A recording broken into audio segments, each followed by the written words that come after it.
Magandang araw po, welcome po sa aking channel, Love9 TV. Patalasasan po, meron po ba kayong mga properties na napapabayaan or non-performing assets? Plan nyo ibenta, pero wala kayong oras sa pagbenta nito. Kung ito'y pagkakatiwala nyo po sa amin, tawag lang po kayo sa aking numero, usap po tayo, gawin ko po ng video for free. Yes, libre po, wala po kayong babayaran. Tutulungan pa namin kayong mabenta ang inyong property. Kami na po bala sa marketing, sa boosting or paid ads. Even sa tripping, hindi na po kayo mapapagod sa pag-entertain ng mga buyers. Kami na po bala sa lahat. Tawag lang po kayo.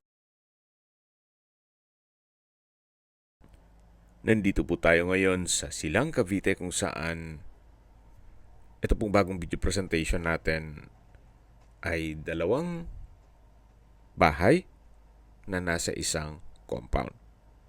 Sa mga familiar po dito sa property, opo, na-vlog na po natin to. Kaso, nag-markdown price na po si owner. Kaya ginawan ulit natin ng bagong video presentation. Ito po yung driveway mula sa gate. Then, ito po yung first house. Then, sa dulo naman po yung second house. May total lot area po ito na 1,480 square meters at meron pong different titles. So hanggang dito po ang property line dito sa may sakyan nitong second house. Halos hinati lang po ito. Mga nasa 720 square meters more or less. Ito pong second house sa ngayon po ay under renovation. Kaya kung sakali man na makikita nyo yung may mga konting pagawain, sa panahon po ngayon ay ayos na po yan. So wala na po yung ipapagawa dito. Pati yung mga pintura na retouch na po. At dito po sa likod ay napakalaki pa ng bakanting lote o espasyo na pwede pong lagyan ng swimming pool. Yan po yung master bedroom na may sliding glass window at security grill. Ito po, tunghayin nyo po yung back view nitong second house. Halos hindi po yan natirhan ni owner. Gawa ng nasa Amerika po sila nakatira. Tungkol naman po sa dokumento, gaya ng sabi ko sa inyo, may individual title yung dalawang property na kung saan magkapatid po yan. Then, wala po kayong magiging issue o problema sa titulo. Malinis po. Okay, ito po yung front view. Well, yung iba, familiar na rin dito sa video na to. Na kung saan yan po yung covered carport. Nakakasya ang dalawang sakyan at meron pong access door sa dulo papunta sa maids at driver's room. Then, ito naman po yung main door. Naka-solid wood door. At ito pong tiles ay papalitan na rin yan. Then, dito po, kung sakali man na meron po kayong PWD or senior citizen sa pamilya, itong kwarto na to ang para sa kanila. Malaki po ang espasyo. May customized sliding window glass at may sariling toilet and bath. May bathroom countertop, water closet with bidet, shower at bathroom window. Meron pong wardrobe. At paglabas naman po dito ay yung powder room. Na kung saan meron din pong bathroom countertop, vanity mirror, at water closet. Yan po yung foyer at yung main door. Lipat na po tayo dito sa may living area o salas. Then yan po yung hagdan. Mamaya po bababa tayo dyan para check natin yung mga kwarto. Ito po yung living area. Naka-ceiling cove design. May chandelier. Meron pong corner glass window. Then ito pong tiles ay papalitan po yan. Then dito naman yung dining area. Then naka-ceiling cove design din po at meron pong chandelier. Ito po yung sliding door glass na papunta man dito sa balkonahe. Ulitin ko po, ito pong mga tiles na yan, pati pintura at itong mga railing ay aayusin po yan. Nagkataon lang na nauna ang video shoot. Yan po yung bakanting lote sa likod ng bahay. Lahat pong sliding glass door o door glass ay white powder coated aluminum. Even yung mga windows. Then meron din pong screen door. Yan po yung dining. Ito po yung living area. At matatanaw naman natin sa dulo yung formal kitchen. May breakfast nook, may pendant lamp, may island, ceiling cove design, kitchen countertop, pass-through window mula sa dirty kitchen. At dito naman po yung dirty kitchen na may kitchen countertop, wall-mounted kitchen window, customized sliding window glass, at dito naman yung maid's room. May wardrobe, may sliding window glass with security grill, at dito naman po yung toilet and bath. Bali, sharing po yan dito sa kabilang kwarto. Yan po yung water closet with bidet. Jack and Jill po itong banyo. At dito naman yung kabilang kwarto na pwede rin pong gawing driver's room. Ito po yung tinutukoy ko na access door papunta sa garahe. Yung kaninang pinakita ko sa inyong garahe, ito po yon. Then mula po dito matatanaw naman yung first house. Sunod na natin iikutan yan. At babalik po ulit tayo dito sa main door. Ito po yung foyer. Then yung hallway. At dito na po tayo sa hagdan. May staircase window na nag-serve as natural sunlight. May chandelier. At ito pong hagdan ay naka-wooden staircase at wooden handrail. Then metal railing. Powder coated din po itong aluminum frame ng bintana. At samahan niyo po ako. Baba po tayo. Dito naman po yung mga kwarto. Pati yung master bedroom. Ito po yung understair storage. Then dito naman yung hallway papunta sa mga kwarto. At ganun din po dito. Yan po yung access door papunta naman sa stairs dun sa kabilang side ng bahay. May display cabinet. Then dito naman po yung unang kwarto na malaki naman po ang espasyo. Meron pong wardrobe, customized window glass with security grill. Meron pong linen cabinet. Katabi nung master bedroom, wooden design tile flooring. Yan po yung tinutukoy ko kanina na sliding door glass na may security grill na access ito papunta sa likod ng bahay. Napakaganda po ng disenyo. Yan pong nakikita nyo ng mga pagawain sa panahon na mag-tripping tayo ay maayos na po yan. Meron din po itong sariling toilet and bath na may walk-in closet.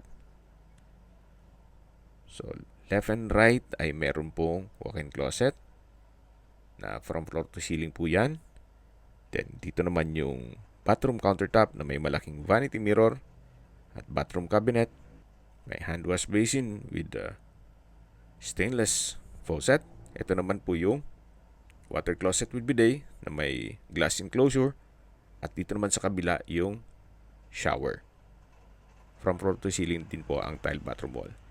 Dito po ay may multipurpose rack at may wardrobe. So, marami po kayong pwedeng ilagay ng mga gamit dito. Balik po ulit tayo dito sa may master bedroom. So wala pong nabanggit kung kasama yung bed frame and mattress. At ito naman po yung fourth bedroom. Meron din pong sliding door glass with security grill, may wardrobe, at may sariling toilet and bath. May bathroom window, same design lang po nung ibang banyo o toilet and bath. Ito naman po yung access door na papunta dito sa likod ng bahay. Ganyan po yung master bedroom. At ito po yung bakanting lote na naikutan natin kanina. So yan po yung sliding door glass dun sa isang kwarto. At dito naman po yung setback na may hagdan. Then sa dulo po ay may another room. Then akit na po tayo dito. Pagtaas naman po ay dyan yung dirty kitchen. Then pag diniretso na naman ay papunta na sa garahe. At ito naman po yung window glass ng maid's room. Lipat na po tayo dito sa kabilang bahay. So, ang lot area din po nito ay nasa mga 700 square meters more or less. Then, ang floor area is 300 square meters more or less.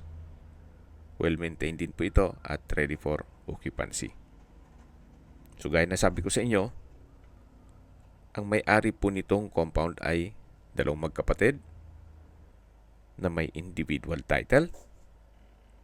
At mula naman po dun sa driveway palabas ay meron na pong kasunduan na common right of way. Kaya wala na po kayong magiging issue o problema sa daan papasok dito sa property. At nandito na po tayo sa main door. Customize po itong wooden door with a glass panel. Ito po yung living area o salas na naka-double high ceiling. Then may glass wall o skylight na nag-serve as natural sunlight. Meron din pong glass walls. At dito naman po yung pwedeng gawing receiving area, office, or another room kung meron man po kayong PWD or senior citizen sa pamilya. Gawa ng meron din po itong sariling toilet and bath na may bathroom countertop, hand wash basin, vanity mirror, bathroom cabinet, may walk-in closet, then water closet with bidet, shower enclosure, hot shower set, then naka-tile bathroom wall at may bathroom window. So, depende po sa magiging purpose nyo kung anong pwede nyong gawin once na ma-acquire nitong property. Kuha ng kumpleto na rin po ito.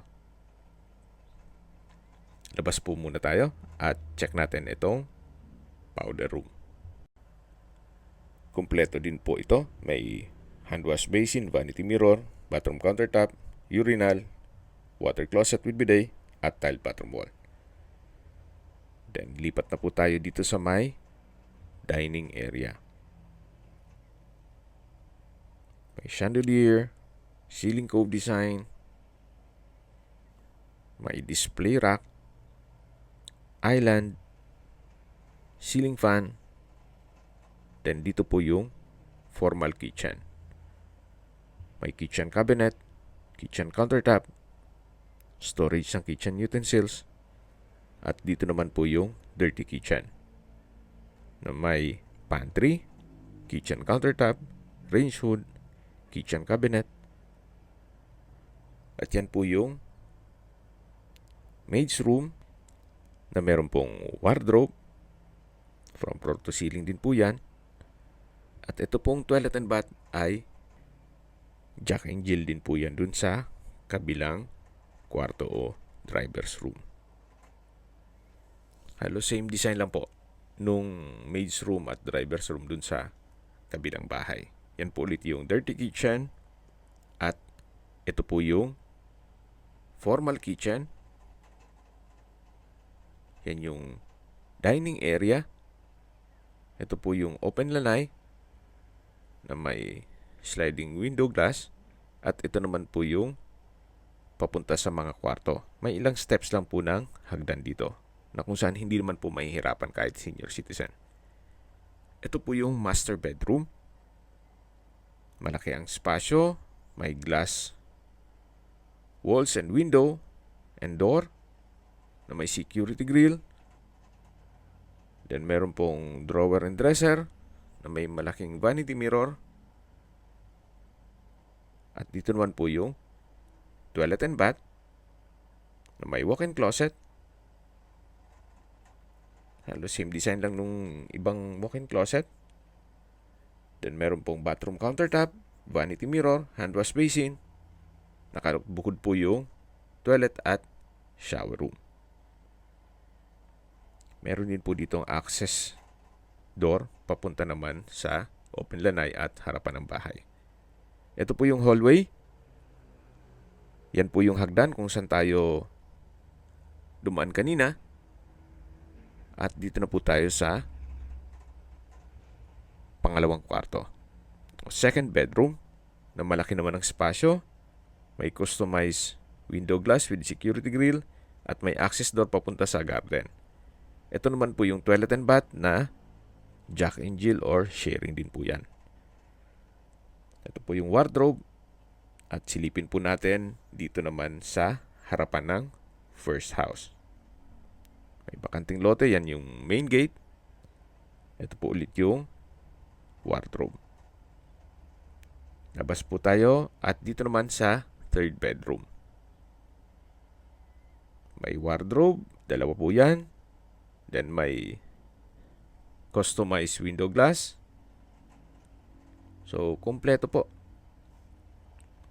At nandito na po ulit tayo sa hagdan.